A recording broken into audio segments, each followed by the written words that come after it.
Surprisingly, I didn't have a rough time watching this movie. I actually had a really fun time.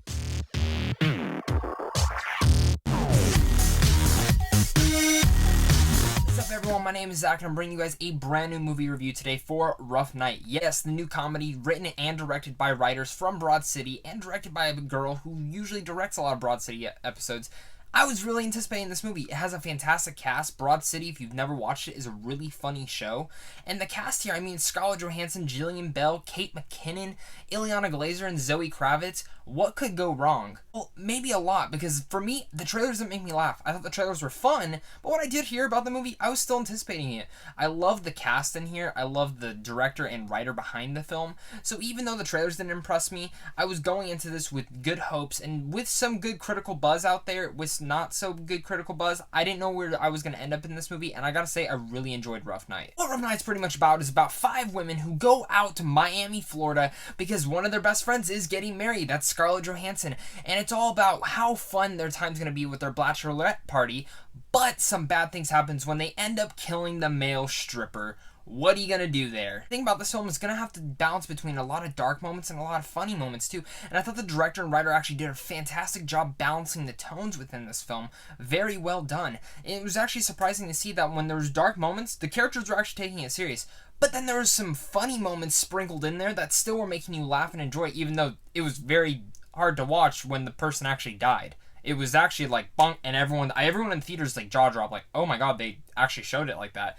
It was very rough to see, but it was still nice. Like I said already, the cast was fantastic in this film. I mean, every single one of them got a shining moment in here. The only cast member I think if anyone's gonna have a problem with, which I didn't, I found Jillian Bell to be hilarious throughout this whole film. Some people might get annoyed of her character, but overall throughout the whole film, I laughed really hard. Not just at her character, but every character in here. And there's a subplot in here. There's a couple subplots in here. And there's one where the neighbors of this house that they're staying at, they have a very funny story to them. And I don't want to say who the actors are of them, because I felt like they were cameos. I didn't even see them in the trailer. But they had a very funny subplot to themselves as well. Then we have another subplot that has to do with soon-to-be wed to Scarlett Johansson, Paul W. Downing's character, who's actually a writer of this movie and of Broad City.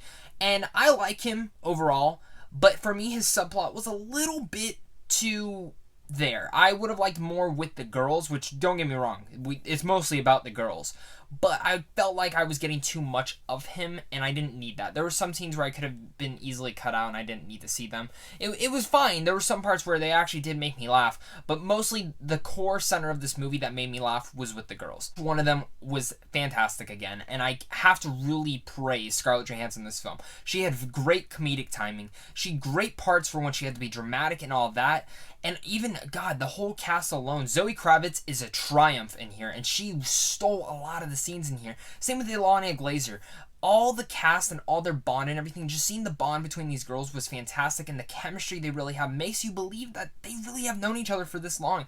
And going back, like I said, Zoe Kravitz and Ileana Glazer's character, I'd love to see them in other things together, because their chemistry was so spot on in here. And God, I can't forget to talk about Kate McKinnon.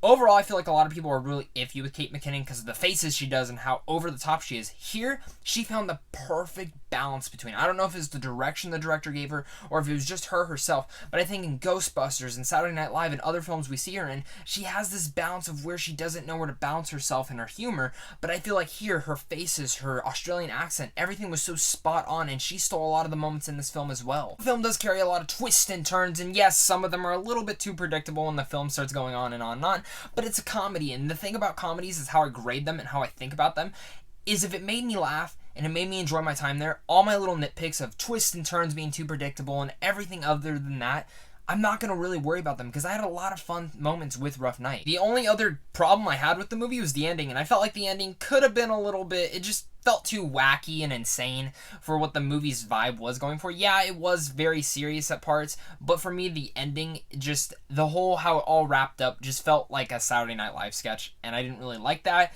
but I didn't kill the vibe for me. I mean, the first 2 halves of this movie is so great that the third act, even though it fell off a bit for me, wasn't a horrible thing. Like I said, this movie isn't a perfectly made movie. It's not bad, but the thing with comedies is, if it made me laugh, then I liked it. That's the best thing about a comedy, because the number one job of a comedy is to make someone laugh, and that's what it did for me. Another big thing that actually surprised me was I got attached to each one of the characters in here, where their character arcs were going, where their characters started at, and I found myself really enjoying seeing each character.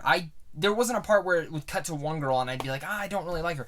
Each character I absolutely loved, and I loved seeing them all on the screen together. Scarlett Johansson, like I said, really surprised me. I'd like to see more comedic roles from her. Big thing that this movie gives me a lot of hope for is because we get to see these writer and director from Broad City come over and make their own movie.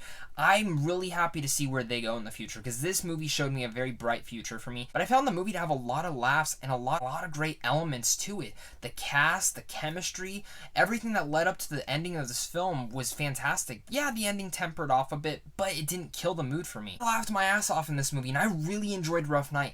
I'm gonna have to give Rough Night a B+. I really enjoyed Rough Night, and I hope you guys go out and check it out this weekend as well. Don't listen to the critics or anything. Go out and give it your own view, because yes, it's not for everyone, but I think a lot of people are gonna have a lot of fun with this movie, and especially if you got a group of girls, you guys are all gonna like this movie as well.